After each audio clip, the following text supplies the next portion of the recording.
So yeah, I'm angry. I'm angry a lot because, now is the 10-year anniversary of the war on Syria, of this war that just never seems to end. And even when it does seem like it's going to end, they come and slap Syria with even worse sanctions, kill more people. And, the way that the media have been, quote unquote, commemorating it is, of course, by rehashing, reprinting the same garbage that they've been printing for the last 10 years, right? And I think it's really important to underline that, because the media are not being, careless or dishonest. No, they're being deceitful on purpose. Okay, they've played a large part in this war, and of course that's true of many wars, but especially this one. And a lot of it was fought in with words, with ideas. It's propaganda, right?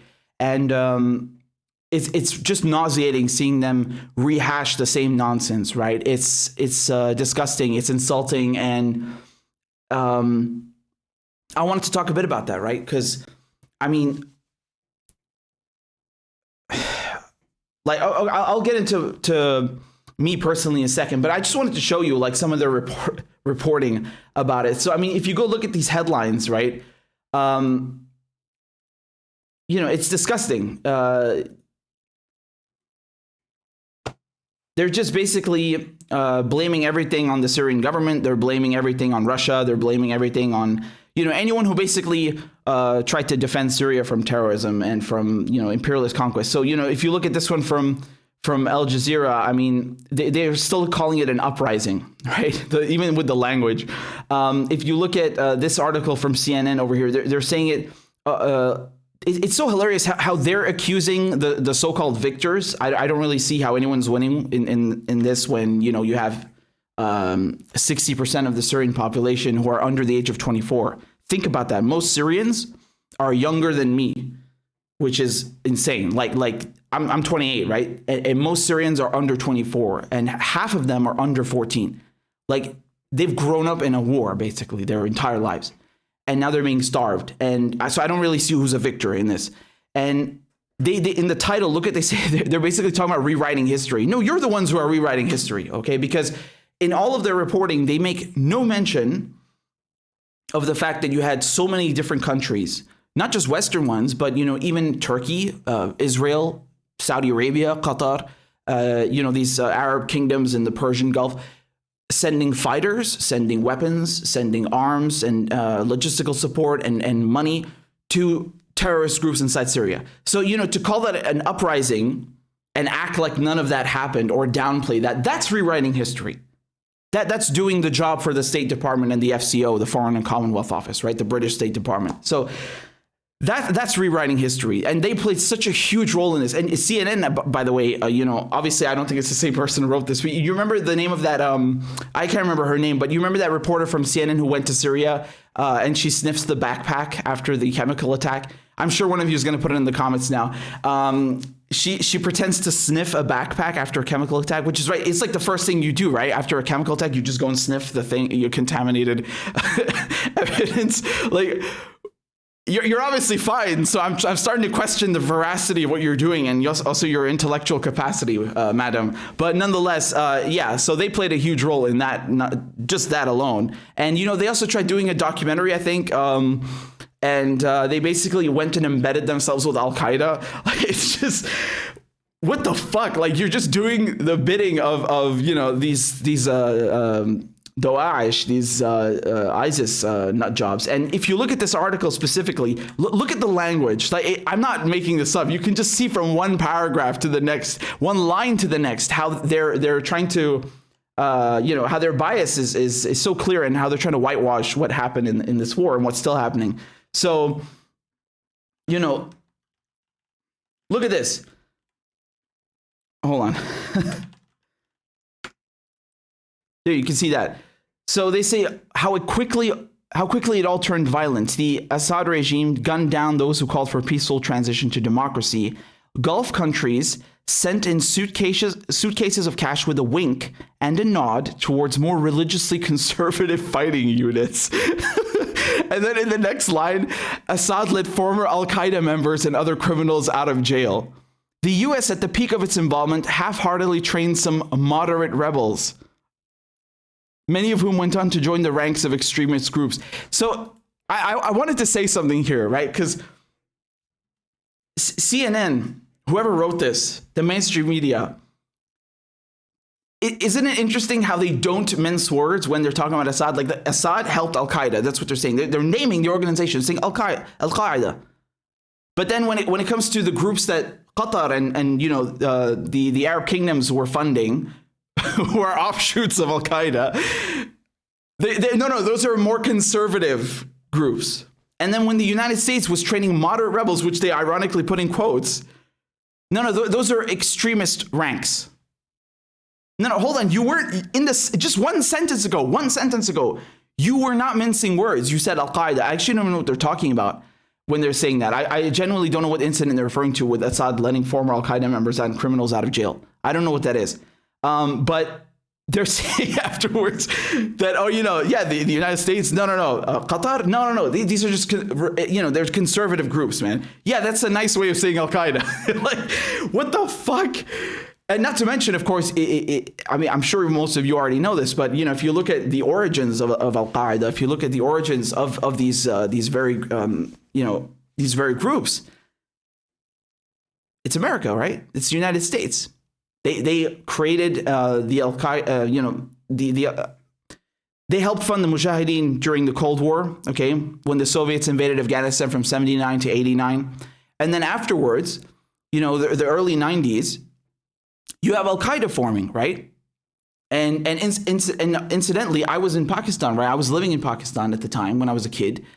And, for example, al-Zawahiri, who was bin Laden's right-hand man, he was leading a group called, the name escapes me now, Islamic Jihad, from Egypt, right? Because he's Egyptian. So he was leading Islamic Jihad. And he hadn't, they hadn't coalesced yet.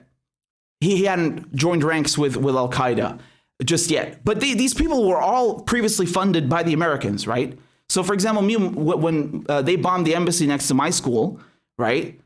That was al-Zawahiri. That was the Egyptian embassy.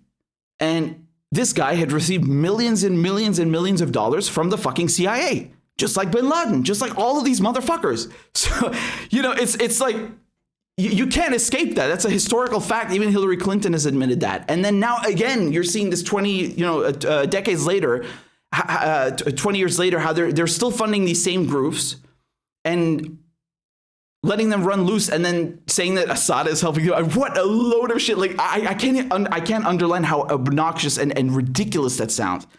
You can say whatever you like about Bashar al-Assad, but at the end of the day, the guy is he's a Ba'athist. He's leading a secular government. He's a mortal enemy of Al-Qaeda, of all these religious extremists. Okay, these people are mortal enemies. They're polar opposites. Just the same thing with Saddam Hussein, right? And that's ironically why you did not have these fucking groups in Iraq and in Syria running wild, blowing up markets, gunning people down, executing them in public when they were in power, because they would not let this shit happen in the first place. They're fucking polar opposites. And now, but the average person has no idea. And so they read this garbage from CNN and just swallow it up. They have no fucking clue. Like it's so dumb. I can't explain it any simpler. They're polar opposites. But of course, the new way of propagandizing the war now is they say, oh no. You see, this was a genuine uprising, but Bashar al-Assad purposely helped Al-Qaeda usurp and take over the genuine revolution because it was favorable to him. What? How is that favorable to him? They would kill him if they took over. Like how is that favorable? You can't just come here and say, oh yeah, the enemy of my enemy is my friend. No, that doesn't work here. That's absurd. What they're trying to do is they're trying to whitewash the role of the United States. They're trying to whitewash the role of Britain, the role of France, the role of Qatar, Turkey, Israel. Dude, the fucking chief of the Mossad, the ex-chief of the Mossad, he sat down with Mehdi Hassan. We covered this on Al Jazeera, just straight up in the studio. He's saying, yeah, we helped Al-Qaeda fighters because we wanted to see the Syrian government fall. Do you think that's mentioned anywhere in these articles when they're talking about the 10-year anniversary of the Syrian war? Nowhere. Not a fucking peep. I showed you that. It's not conjecture or speculation. He said it. It's straight from the horse's mouth. Go look on the channel. Go look at Mehdi Hassan, Mossad chief. You see the interview yourself, right? So they're still trying to fucking market this as, oh, it's it's an uprising, and it's 100% uprising, right? Because let's be frank with each other here. Are there Syrians who had grievances with their government and genuinely want to reform who are not fucking jihadists? Yes, of course, 100%, right? And I think even if you went and you sat down with Bashar al-Assad himself, he's going to tell you, yeah, we have corruption issues. There's a lot to change. But you can't come here and say that it was only that. Like, you can't say, oh, it was only an uprising and nothing else, and we're not going to talk about anything else. Like, they're not going to mention this, right? None of them are talking about the fact you had this faked chemical gas attack in Douma in 2018, and that was used as a pretext by the US, UK, France to bomb Syria. You don't think that's a big fucking thing that you should mention? No? Further lies about WMDs, you're not going to talk about that? Here, WikiLeaks exposed all of this stuff, right? I've covered this extensively. The Grayzone covered this extensively. It's all there. It's all there, right? And then, of course, this very famous headline in the New York Times, right? Behind the sudden death of a $1 billion secret CIA war in Syria, all right? That's just that's just a figure they'll allow you to know. Then you have Operation Timber Sycamore, of course, where they were shipping off weapons into Syria as well. I mean, there's so much evidence about this, and not just the United States, of course. Saudi Arabia, they were helping the rebels, right? I mean, it's obscene. It's obscene. We have so much evidence. It's a proven fact that you have a dozen countries that have been trying to overthrow the Syrian government. So you can't come here after 10 years and just say that it's only been an uprising and no one is to blame except the Syrian government. That's a whitewashing of history. That is a pure whitewashing of history. But I don't expect anything better, because these people who are saying this, the mainstream media, they have been a part of this. They have been a part of propagandizing and selling this war. Okay, that's it. That's been their job. So, and of course the irony of they talk about interference and all these things. And we saw with these leaked documents from the British Foreign and Commonwealth Office how, the British government was setting up. They were using former diplomats, former MI6, former military, okay, to go in Syria or in nearby Turkey, in northern Syria on the border, and also in Lebanon, but mainly Turkey, to set up, these groups like the White Helmets, and behind them you had these fronts. So these, intelligence fronts or cutouts, if you'd like to call them, who were, organizing and fundraising for not just the White Helmets, but just in general to, train journalists and rebrand these Al-Qaeda fighters and their offshoots and these jihadists as moderate rebels. I mean, I can't make this shit up. You remember? I think Ben Norton, he highlighted this in his article, because it's in the documents, right? Those documents, they're online. You can find them. They're from Anonymous. Okay, so Anonymous got them. But there's one slide in there which it's like out of a cartoon. Like, you can't make this shit up. There's literally a fucking slide there about how the British government, they want to rebrand these these like right-wing hardcore Islamists as more moderate rebels. Look at that. Like, it's literally a fucking slide. Softening the FSA image, the Free Syrian Army, which of course, they tell you is like, oh no, that's nothing to do with the jihadists. And, that's like a purely, strictly, just pro-democracy movement, just like the White Helmets, right? And then you see like people from the White Helmets in the background while people are being executed in public. Like, it's just fucking nuts. So it's really important to underline the role that the media has played. This isn't just a war that has been fought with bombs and with bullets and with guns. It's a war that's been fought with words and ideas, with propaganda, right? I think it's the most propagandized war in modern history, really. And that's saying something after Iraq. I think the buildup to the war in Iraq was truly something. But this sustained campaign across 10 years now by the mainstream media to push for regime change, I mean, it's extraordinary, right?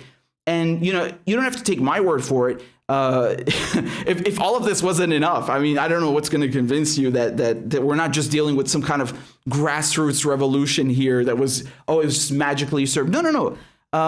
They've been trying to do this for a while now, right? Regime change in Syria is a thing. That's a goal, a long-term goal that predates 2011.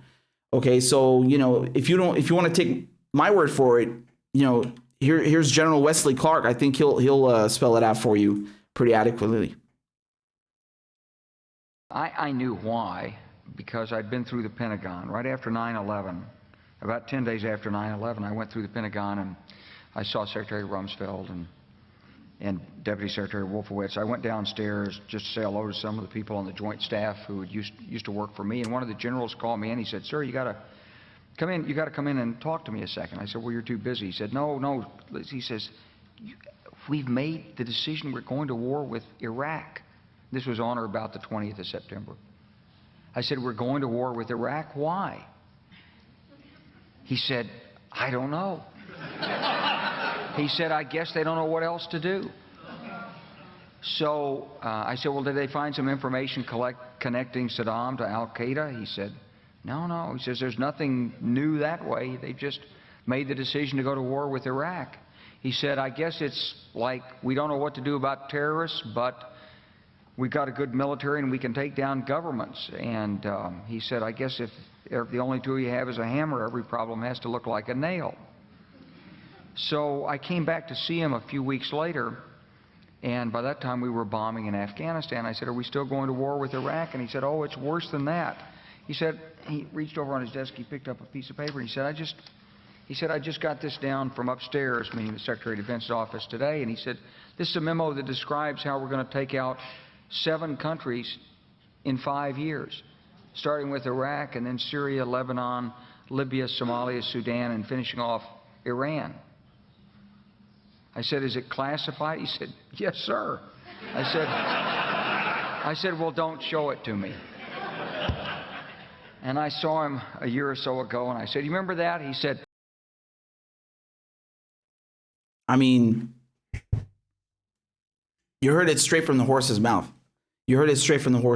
And I think this stuff would be heartbreaking regardless. Like, he mentioned a bunch of other countries too. Look at that. Look how many of those countries have effectively been subject to regime change and imperialism. Look how much of that so-called supposed prophecy came true. A lot of it, right? Now, I think it's just nauseating. I think it's so revolting that they're still rubbing this in our faces. I don't know. I think it's disgusting, and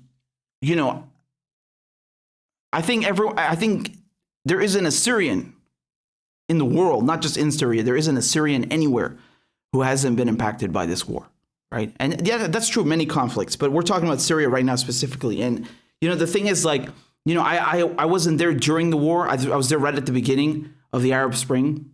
And ironically, I told you about that, how, in the other countries, in Tunisia and Egypt, like, they were blacking out the internet because they knew people are organizing protests online. They cut off the internet, like it was shut down. In Syria, you had YouTube and Facebook that used to be blocked, and the Syrian government unblocked them at the beginning of the Arab Spring. They're like, "Yeah, here, take it, use it." Like, so that's one thing. But I was there in the beginning, and so I didn't go through the same things that my cousin went through, that my family went through, right? So I have some family that are still there, but I still think that okay. I mean, I experienced that bombing in Pakistan. But what my cousin went through, Roni, for example, which I had on the show. I wanted to bring him on today, but he's busy. He can't come on. But he's been on the show. He's talked about it before. I mean, the things that he saw, and I'll get him on so he can tell you himself again. But if he wants to, of course, it's traumatizing, right? But I think we all experienced the war in a different way. Like, you can't tell me that not being able to go to your home country and see your family for 10 years is not going to hurt you emotionally and psychologically. Like, you can't sit there and tell me how to feel about that. Like, yeah, I didn't experience the war in there like my cousins did, or like other people. Like if you compare to other people, we actually had it good. Like, I didn't get anyone killed in my family, thank God, right? There are other families who've been through way worse. Like, they drowned in the Mediterranean, or they got blown up or something, right? So thank God nothing that bad happened to my family. But still, everyone suffered in a way. Everyone suffered somehow. The family that I still have in Syria right now, if they went through the war and now they got sanctions on top of it. So you can't, you know what I'm saying? Like, everyone suffered to a certain degree. And I think even if you're not Syrian, just like, for example, when I look at Iraq, when I look at Yemen, or when I look at other countries, I don't necessarily have any kind personal connection with that country, but you just have some empathy towards it. And I guess my broader point here is that it's just that it's insulting the way that they report on this, that they lie about it, and they try to make it out to be like 100% grassroots revolution, and hiding all of this shit about the regime change, about the chemical attacks that they staged and covered up in order to justify bombing Syria. Like they're funding fucking terrorists, man. I mean, how do these people sleep at night? Honestly, it's unbelievable. And it's heartbreaking. It really is. And if I was thinking about this the other day, it dawned on me, and it's pretty heartbreaking. If tomorrow morning, for example, I went back to my old neighborhood. Well, I've lived in several. But if I went back to my old neighborhood, and no one would be there. My grandparents passed away. My mom couldn't even bury her father because we couldn't go because of the war. And my cousins left. My other cousins left. There's no one there, right? And again, like there are people who've experienced worse things than me, but it's still heartbreaking. And because you have your whole childhood there, you have your whole your family basically. I'm not close with anyone on my English side, right? So yeah, I think everyone's been impacted by it, and when you see them lying about this shit the whole time, it's nonsense, right? It's insulting. So anyway. And by the way, there's I don't know if you remember this famous picture. Again, I don't know what I'm allowed to say or show. Like this is so annoying. I want to speak without filter and just report, and I'm scared about YouTube like playing with the algorithm because I said a naughty word. Like, oh my God, he said Syria. Like, fucking dystopian. I don't know if you remember this picture, which was widely circulated in the media of. This boy who was covered in dust and blood. He was a toddler, and he looked like he was shell shocked. I mean, probably so, because he survived a bombing, and he's sitting there, and this was like front page news. They printed it everywhere, right? And they said, "Oh, look, Assad is killing children, and this is his fault and everything." And it turns out that was complete bullshit. And Eva Bartlett, who I've had on the show before, went and actually interviewed the boy's father. Like she went, because she was in Syria, right, for a while. She went and interviewed the boy's father, and he told her that he actually supports Assad and that it was not the Russians nor the Syrian army that bombed them that day. And do you think CNN have ever corrected that? Do you think all these mainstream outlets have ever corrected that? Not a single one. So like it just speaks to how they're willing to exploit even children that are literally fucking shell-shocked, like literally shell-shocked from a bombing and covered in blood, and they're willing to exploit that for their fucking bullshit. It's insane, honestly. They're so disgusting. The media and the State Department and the FCO, they're one and the same. Like it's just a criminal enterprise. It really is. It's a criminal enterprise. So yeah, I don't know, man. I mean, I guess in some ways we should be happy that, ISIS didn't take over the fucking country. Does that bring back all the dead people? No, unfortunately. You can't replace people's lives. And the people who, again, this is something I don't think is talked about enough. The people who did survive, what about them? Like their mental health, their trauma, like how do you deal with that? Many of them are kids. You remember, like 60% of Syrians are under the age of 24, man. This is a young nation, right? And all they've known for the last 10 years is war. That's horrible. I had a tiny taste of that when I was a kid in Pakistan, and that's enough for me, right? I can't even imagine what they've been through. I cannot even imagine. And, it's just so messed up. My cousin is busy right now. He can't come on because he's in a lecture, but he says hi to you guys. I'm talking about Roni. If you go back in the channel, I'm sure you'll find a couple of videos where he came on. Sometimes he came on the show spontaneously. I love that. So he says hi, and he says he misses the old days. He's going to be done in a month, and then he's got all the time in the world. So yeah, if he's down, I'm going to bring him on the show. I need to bring him on more often, of course, right? So yeah. Anyway, that's all I'm going to say about that for now. Well, it's not, because we got more. There are more topics I want to cover now to do with Syria, but about this 10-year anniversary, I think it's crazy how much the media lie. Not surprising, but particularly with the war in Syria, yeah.